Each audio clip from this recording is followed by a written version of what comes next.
and welcome to Mountain Patriot Homestead. I hope you don't mind that me and Pepper are outside because it is such a beautiful day that it's almost impossible to stay indoors. So we're not even going to try, and we wanted to invite you out here on the porch with us because I have some news. I recently put a post up that I don't know how many of you saw, but I asked if you would be interested in maybe a series of videos of maybe some money saving ideas. And I got a couple of replies, and I appreciate that. Anytime that I can hear from y'all, I truly enjoy it. I'm not just saying it because it seems like the thing to say. I do enjoy hearing from you, so thank you.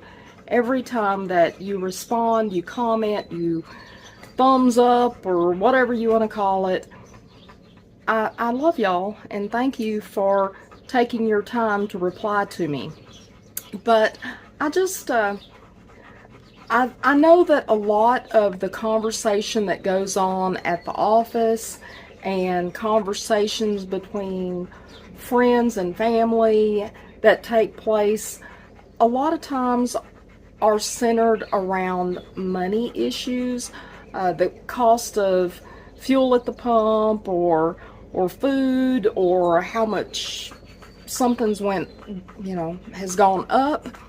And so it's not a new thing. I remember when my kids were little, sometimes it was a struggle. I remember when I was little, and of course I wasn't as aware of it as a child as, of course, my parents were, but life was a struggle a lot of times. It was the good old days. Don't get me wrong, we loved each other and we had a good time.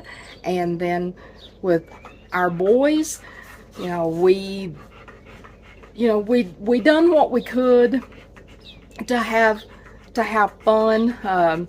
We didn't go to Six Flags every day or anything like that. That Six Flags would be a funny story to tell you at another time. But needless to say, there were times that it was a struggle.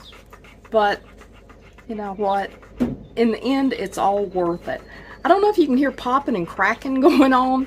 We have a tin roof, and the sun is shining pretty strong today, so you hear some popping and cracking going on. That's part of what's happening. But anyway, back to what I was saying.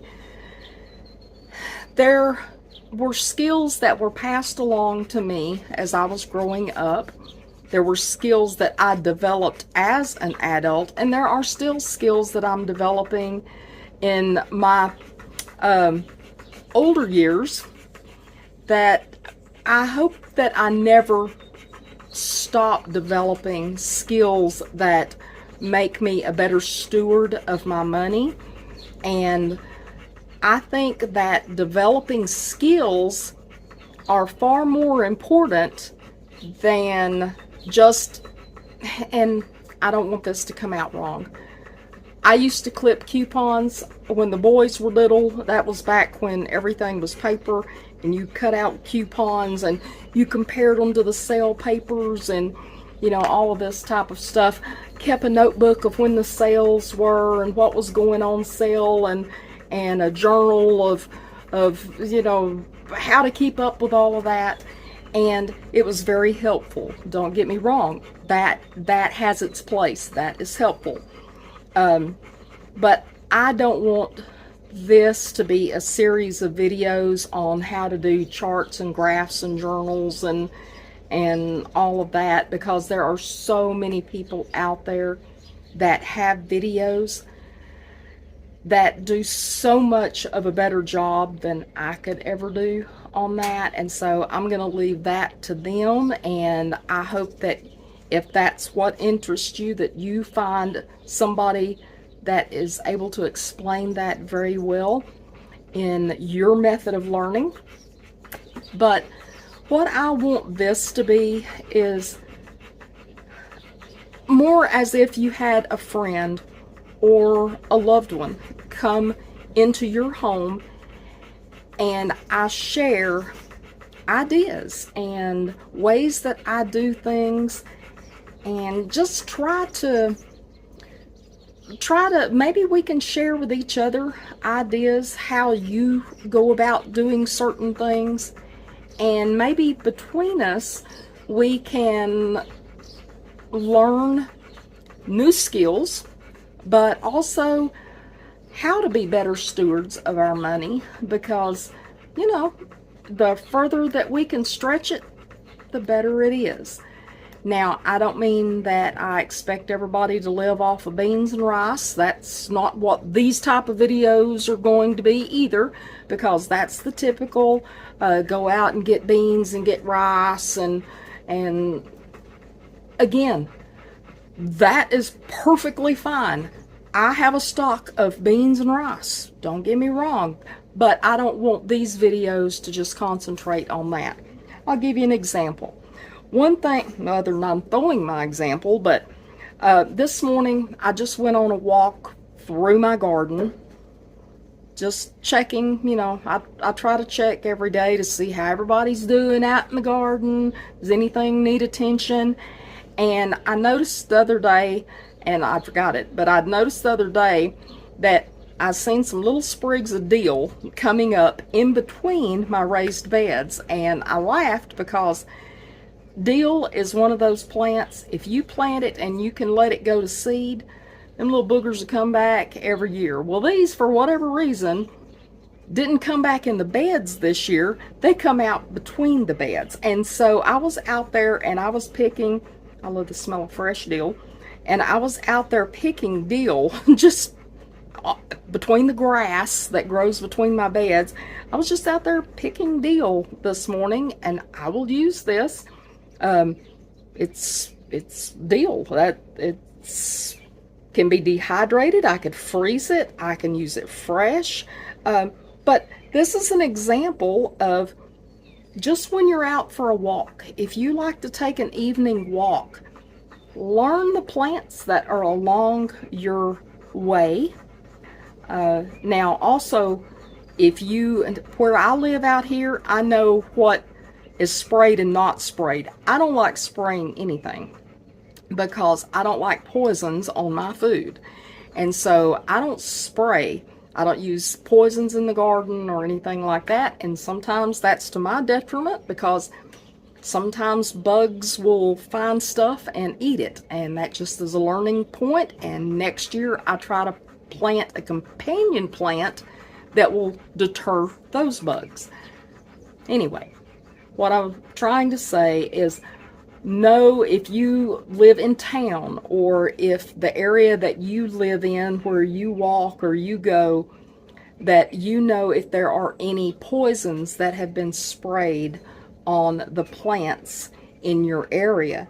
If not, if you are in a clean zone, so to speak, you can forage as you're walking, and that kind of takes care of double duties. But that's a skill you have to learn, is learn to identify what plants are available. They could be medicinal or they could be just edible. Sometimes they're both, but learn what's along the way so you can be getting your exercise in and you can be foraging as you go. That's just that's something easy to do, and it teaches you how to be more self-sufficient. Another thing that I did the other day is I had some frozen beef fat from a cow that we had harvested, and I saved the beef fat and rendered it out. I'm sorry, I'm distracted by some little bluebirds that were fighting in the grapevine back behind me. But there were a cow that we harvested, and the beef fat that was saved, I rendered it out this past week. I didn't have, it wasn't a lot because it wasn't a fat cow, but the fat was rendered out just in my slow cooker. I used the slow cooker, rendered it down, and once it was strained off, then I jarred it up and stuck it in the refrigerator, and I will be using that beef tallow to cook with. It also has so many other uses. It can be used on your skin. It can be used for candle making. There's just so many uses for tallow, but that's something you learn, and it's a skill that you develop. Now, if you don't harvest a cow, where can you get beef fat? If you have somebody that works in a butcher shop that's a friend, they may be able to sell you some beef fat that you can render down yourself.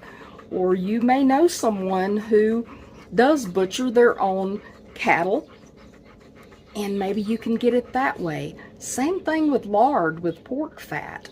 That's exactly what I do. I do the same thing. I put it in my slow cooker. I let it cook down. Mama used to use big wash tubs, is what I call them, but big aluminum pans that she would set on the stove and just very slowly render down chopped up pork fat, and she would make, lard, pure white lard to cook with, but then we'd also have the cracklings to go in cornbread.